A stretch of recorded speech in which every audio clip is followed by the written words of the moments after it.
Sanjung SBY, Andi Arief malah sebabkan aib lama terbongkar. Ditulis oleh Nina Nur di SIWar.com. Kita disebut sebagai buzzernya pemerintah karena meluruskan hoax yang dibuat oleh para pengacau negara ini.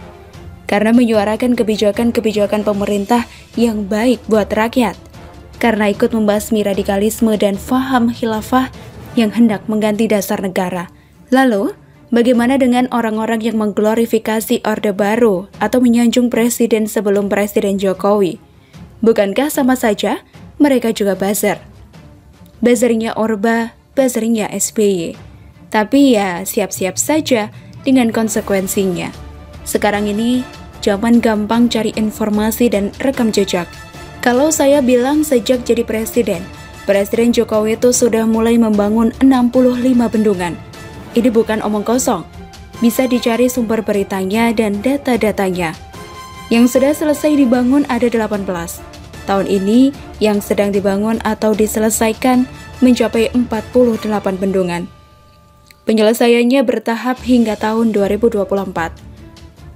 Bangunannya ada, baik yang sudah selesai maupun yang sedang dibangun. Sulit untuk menyebut itu sebagai hoax, kan? Kebalikannya, jika buzzer SBY menyebut-nyebut soal proyek dan pembangunan, kita pun bisa mengecek kebenarannya. Pun, mempertanyakan kenapa banyak proyek mangkrak di era SBY.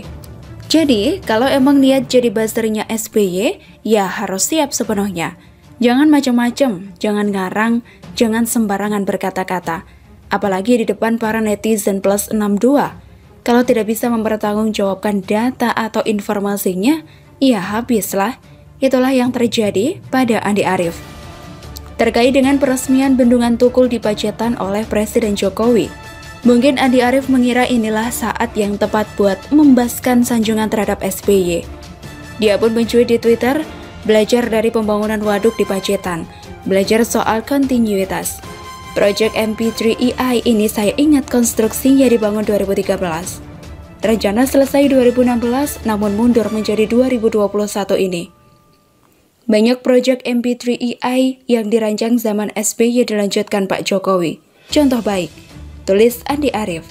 Sambil mengunggah data soal bendungan dan tahap proses pembangunannya yang diklaim sejak tahun 2016. Cuitan Andi Arief ini bukannya mendulang simpati para netizen. Tidak bikin netizen bilang wow, lalu ikutan memuja-muja SBY. Kebalikannya, para netizen malah mempertanyakan kebijakan SBY dan aib-aib lama pun terbongkar. Sebagai catatan, MP3EI adalah Master Plan Percepatan dan Perluasan Pembangunan Ekonomi Indonesia. Program ini dijalankan pemerintahan Presiden SBY sejak 2011. Nilai proyeknya 2.000 triliun rupiah sampai tahun 2025. Nilai proyek ini sangat fantastis ya. Sejak diluncurkan pada tahun 2011 hingga kuartal 1 tahun 2014. Mendekati berakhirnya era SBY, nilai investasi proyek MP3EI baru mencapai 397,73 triliun rupiah.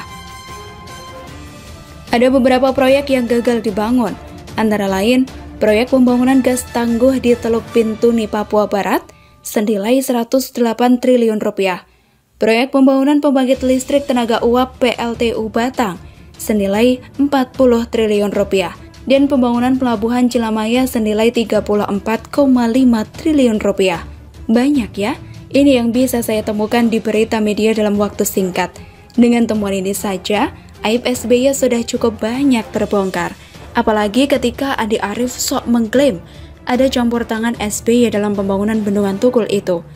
Para netizen pun mempertanyakan, kenapa groundbreaking bendungan dilakukan mendekati akhir masa jabatan SBY?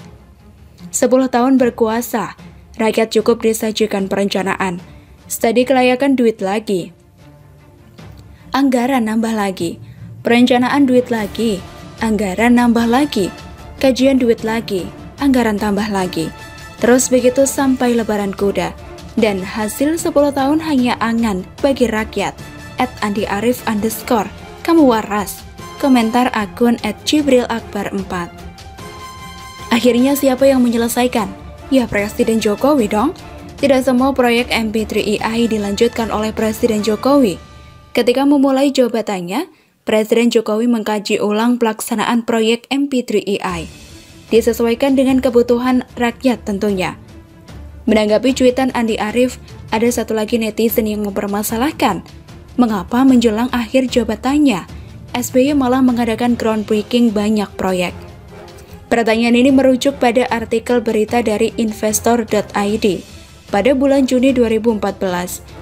Disebut bahwa SBY saat itu mengebut groundbreaking 13 proyek infrastruktur senilai 525 triliun rupiah.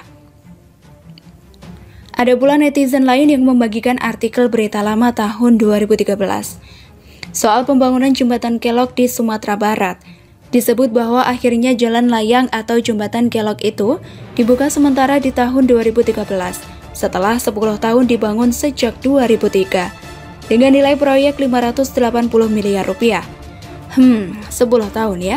Sementara Presiden Jokowi yang baru 6 tahun memimpin sudah banyak sekali menghasilkan infrastruktur. Dan terakhir yang saya kutip di sini juga disebut oleh netizen mengomentari cuitan Andi Arief adalah soal laporan epik Menteri Sekretaris Negara Pratikno dan Sekretaris Kabinet Pramono Anung kepada Presiden Jokowi pada tahun 2016, yakni temuan adanya 34 proyek mangkrak dari era SBY terkait pembangkit tenaga listrik. Mangkraknya proyek ini merugikan negara hingga triliunan rupiah. Nah kan, aib-aib lama pun terbongkar. Makanya, kalau mau jadi buzzernya SBY, Andi Arief harus siap. Nggak bisa sembarangan mengklaim ini dan itu. Nanti, aib-aib juga terpaksa diklaim. Karena gampang sekali mencari datanya. Rakyat juga tidak pernah melupakan soal lagu-lagu yang diciptakan oleh SBY. Jadi please deh, kudu hati-hati ya. Selalu dari kura-kura.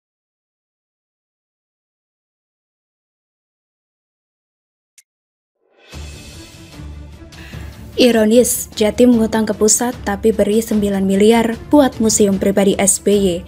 Ditulis oleh Nina Nur di seaworld.com. Soal pembangunan museum SBY Ani di Pacitan pernah saya tulis sebelumnya di tahun lalu. Waktu itu memang terjadi kehebohan karena cuitan Gubernur Jatim Khofifah Indar Parawansa di Twitter. Dalam cuitan itu, Khofifah mengunggah foto-foto kegiatannya melihat perkembangan pembangunan museum SBY Ani. Sebuah kegiatan yang banyak mendapat kecaman dari para netizen, karena lebih politis ketimbang bermanfaat buat rakyat Jatim yang sedang menghadapi dampak pandemi. Dalam tulisan itu, saya paparkan juga hasil riset kecil untuk mengetahui sejarah dan sumber dana pembangunan museum tersebut. Singkat cerita, museum itu merupakan warisan dari era SBY yang ada di APBN. Ketika Jokowi baru diangkat jadi Presiden Republik Indonesia, biaya pembangunannya diperkirakan mencapai 66,5 miliar rupiah. Waktu itu, di tahun 2015 diberitakan bahwa dananya akan diambil dari APBN. Ingat ya, sebagai warisan dari era SBY. Dulu namanya Museum Pacitan, karena dikaitkan dengan pengembangan wisata setempat, sekaligus sebagai bentuk apresiasi terhadap SBY yang telah menjabat sebagai presiden selama 2 periode. Boleh dibilang ini adalah dari SBY untuk SBY. Dalam perkembangannya hingga 2017, proyek pembangunan museum ini tidak juga dilaksanakan alias mandek. Saya menduga Presiden Jokowi atau Menteri Keuangan tidak menganggap pembangunan museum ini sebagai prioritas. Lawang Presiden Jokowi kan sedang sibuk membangun infrastruktur di seluruh Indonesia. Akhirnya, pada Februari 2020, pihak SBY dan keluarga menggelar acara groundbreaking pembangunan museum itu. Sekarang, namanya diganti jadi Museum dan Galeri Seni SBY Ani. Anggarannya dilansir dari trichannel.co, berasal dari proses fundraising atau penggalangan dana secara terbuka oleh Yayasan Yudhoyono sebagai pengelola museum. Jelas ya bahwa soal pembangunan museum itu sudah jadi urusan pribadi SBY, tidak ada hubungannya dengan pemerintah atau rakyat. Oleh sebab itu, ketika terungkap adanya dana hibah sebesar 9 miliar rupiah, untuk Yudhoyono Foundation yang berasal dari APBD Jatim, maka hal ini patut untuk dipertanyakan. Bukan dari APBD Pacitan, itu dari pemerintah provinsi yang memberikan bantuan namanya bantuan keuangan khusus kepada pemerintah daerah untuk pembangunan Museum Pak SBY, kata Bupati Pacitan Indartato kepada Kompas TV. Apakah karena ada dana hibah dari APBD Jatim itu, sehingga Gubernur Khofifah pun ikut repot-repot meninjau proses pembangunan museum itu? Bisa jadi. Pertanyaan selanjutnya, sejak kapan dana hibah ini dianggarkan dalam APBD Jatim? Misalnya, masuk ke dalam APBD 2020, maka pembahasannya dilakukan pada tahun 2019, atau bisa juga masuk dalam APBD perubahan, semacam revisi dalam APBD yang dilakukan di tahun 2020. Dalam tahun 2020, banyak daerah yang merevisi APBD mereka terkait dengan imbas negatif pandemi COVID, termasuk Jatim.